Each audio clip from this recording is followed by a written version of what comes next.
So this was, I'd say, the biggest challenge with this episode, and it's probably my only regret with this episode, because I think it's really fun, and I think there's a lot of good comedy, and I think it's got, a pretty good sort of lesson for Seuss. But I think, personally, I think one of the things we struggled with was we wanted this character to sort of be an homage to these anime tropes.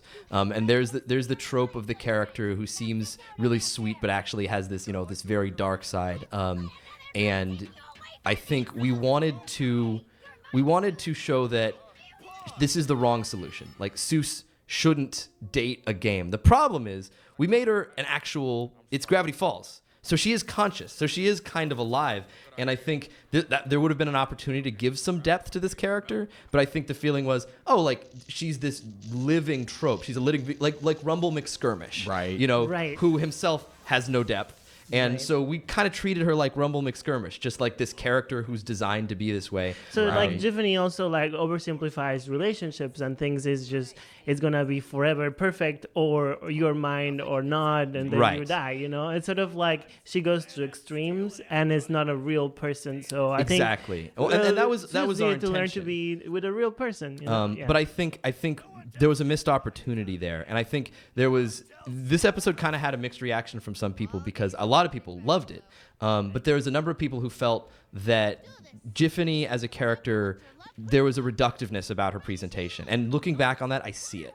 Like I do, if I could change anything, I think I would try to find a way to make her a little more sympathetic.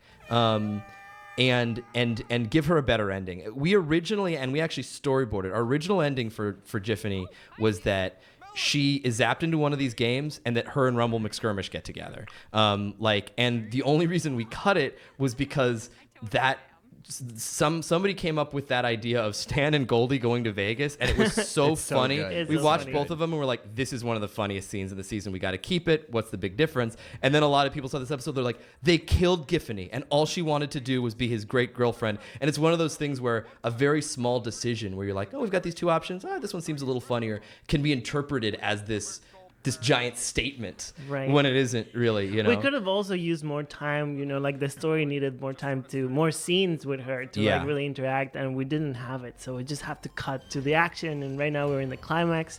So it just needed to resolve. Right. Well, and we thought, quickly. I think we in the writing, we said in that turn where she discovers that Seuss has found someone else, we figured if she said something to him like, no one else will ever love you, she'll so clearly be a villain at that point, because she's supposed to be the spoken manifestation of Seuss's fear. Seuss's fear is exactly what she's saying, which is nobody else is actually going to like you. Only a video game could love you. So stay with what's comfortable.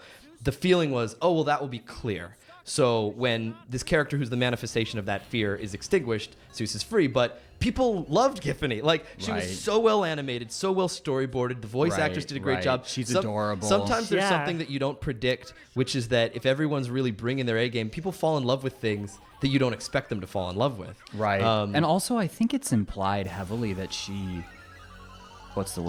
ended a number of people. We tried to suggest that she Right. murdered a bunch of people. Yes. That was the other day. We're trying to say, like, she tells Seuss that no one will ever love him, and she killed a bunch of people. So when she gets defeated in the end, she kind of had it coming. She's a bit extreme. But people bond with characters if they see themselves in them. Sure, If they see a sure. character who's heartbroken, Sure. they feel for that character, I do think if I could tweak anything in the writing, I would tweak that, but I wouldn't tweak anything in the execution, the storyboards. Sure. This sequence. And we love Yeah, this her stuff as is, unbelievable. crazy squirrel.